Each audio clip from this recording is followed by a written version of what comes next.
Assalamualaikum warahmatullahi wabarakatuh. Selamat pagi para siswa sekalian. Pada kesempatan ini, pada mata pelajaran Teknik Pemesinan Bubut, kita akan menjelaskan tentang fungsi mesin bubut dan bagian-bagian mesin bubut.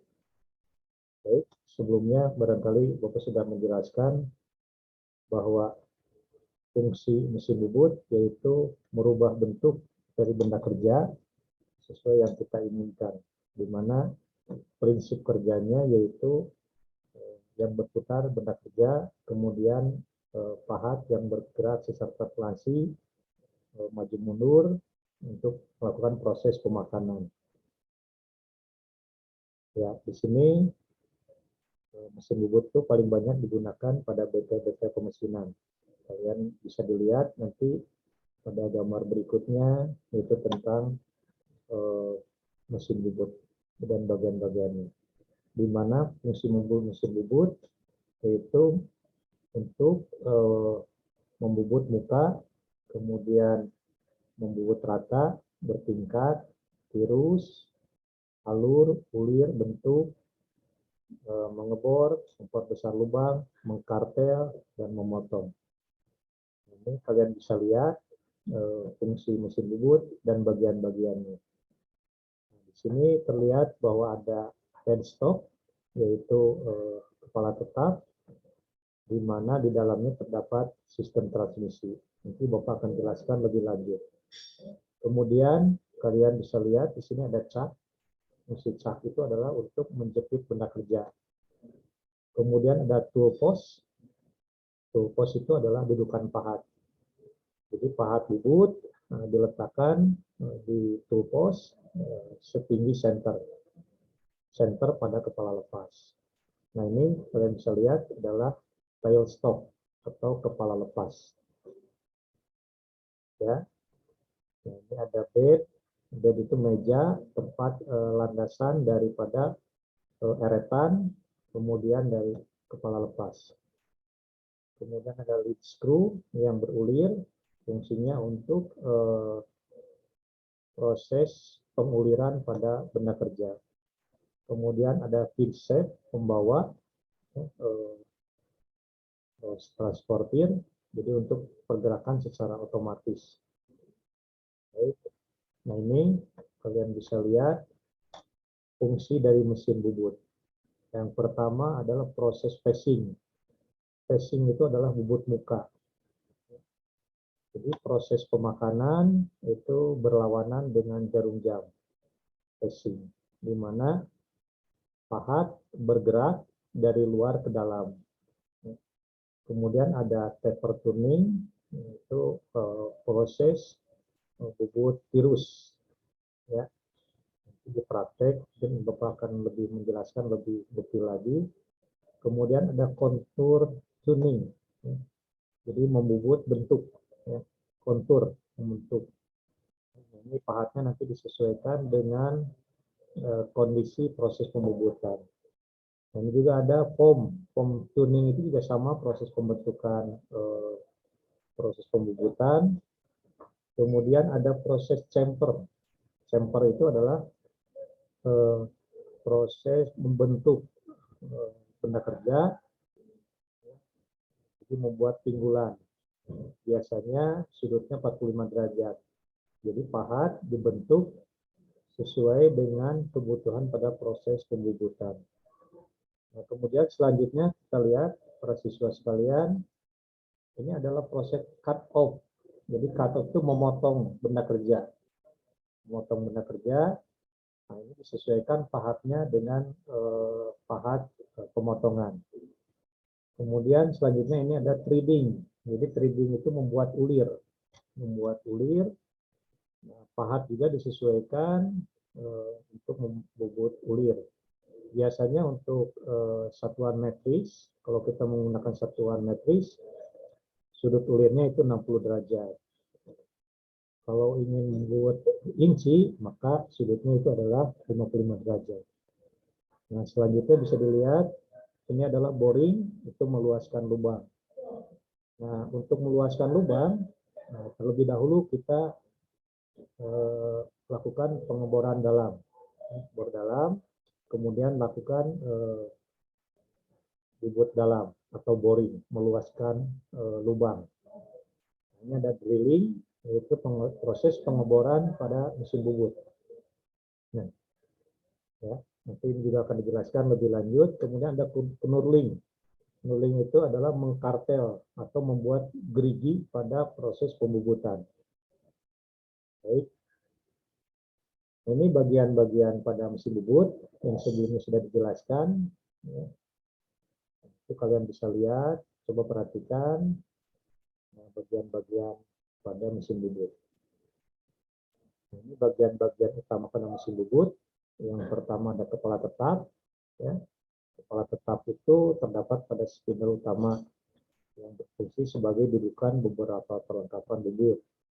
Yang pertama ada cekam, ya, kemudian ada kolet, kemudian ada senter tetap, kemudian penguat pembawa, ya, dan plat pembawa berekor. Nah, alat-alat perlengkapan tersebut dipasang pada spindle mesin yang berfungsi sebagai pengikat atau penahan benda kerja yang dikerjakan pada mesin bubut. Nah, selanjutnya pada bagian-bagian mesin bubut terdapat lemari gigi.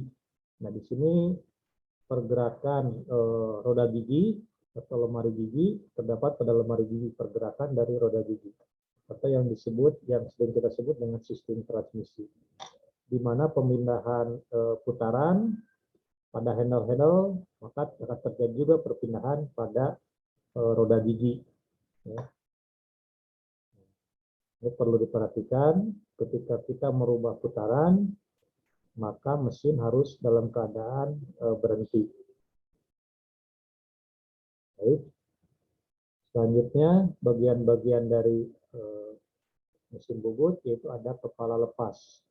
Kepala lepas itu berfungsi atau sebagai dudukan daripada senter putar, juga sebagai senter tetap dan cekam bor, di mana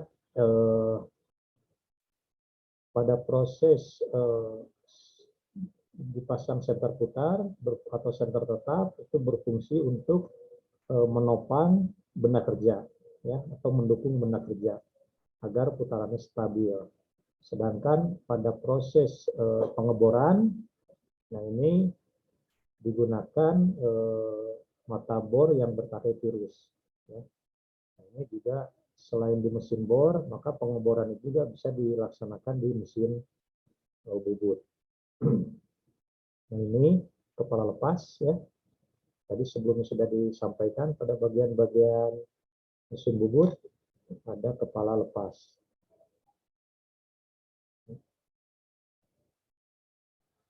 Nah, ini ada alas meja, ya. Itu digunakan sebagai tempat dudukan dari kepala lepas, kemudian eretan, steady race, ada follow race, nanti kalau Bapak jelaskan juga ada follow race, dan merupakan tumpuan dari gaya pemakanan pada waktu pengutan. Jadi bentuk alas meja mesin itu bermacam-macam. Ada yang datar, kemudian ada yang salah satu atau kedua sisinya punya ketinggian tertentu.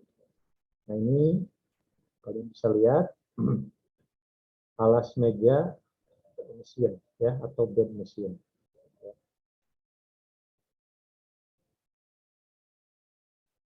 Ya, eretan, series ada 3, ya.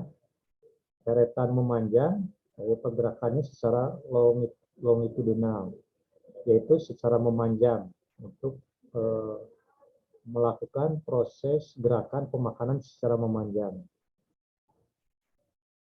Ya. Jadi menjauhi atau mendekati spindle secara manual. Ya. Jadi kalau dalam posisi kita operator, maka gerakannya itu sejajar, ya. Sejajar dengan operator. Nah, kemudian ada eretan melintang, ya.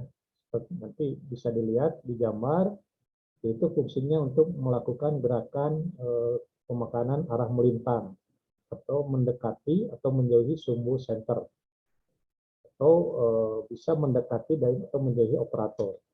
Ya. Itu secara gampangnya seperti itu. Kemudian ada eretan atas. Ya. Eretan atas, posisinya paling atas, itu untuk melakukan pemakanan secara manual ke arah sudut yang dikehendaki sesuai penyetelannya. Jadi kalau kita ingin membuat virus, maka eretan atas itu yang digunakan. Nah, ini kita bisa lihat, nah ini eretan atas. Kemudian ada eretan melintang, jadi secara melintang pergerakannya itu. Kemudian ada eretan memanjang. Nah yang tadi sudah biasa sebelumnya itu ada poros transportir, poros berulir yang berbentuk segi 4 atau trapesium. Ya. Berfungsi untuk membawa atau mendukung jalannya eretan dalam proses pemakanan secara otomatis. Ya. Itu bisa dilihat pada gambar berikutnya, gambar 7. Ya. Nah, ini ada poros transportir, kemudian ada poros pembawa. Itu tadi untuk proses pergerakan pada mesin bubut secara otomatis ataupun untuk proses penguliran. Nah, barangkali itu yang bisa Bapak jelaskan, fungsi dari mesin bubut dan bagian-bagian mesin bubut. Selanjutnya nanti Bapak akan share mengenai materi yang hari ini Bapak sampaikan. Ya. Nanti Bapak akan beri tugas yang berkaitan dengan fungsi dan bagian-bagian mesin bubut.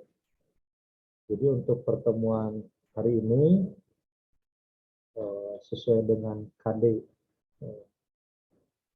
11 3.1 yaitu tentang fungsi dan bagian-bagian mesin bubut sudah Bapak sampaikan. Silakan nanti kalian dipelajari lagi minggu depan. Kalau ada yang ditanyakan, kita bahas untuk pertemuan berikutnya. Terima kasih atas perhatiannya. Assalamualaikum warahmatullahi wabarakatuh.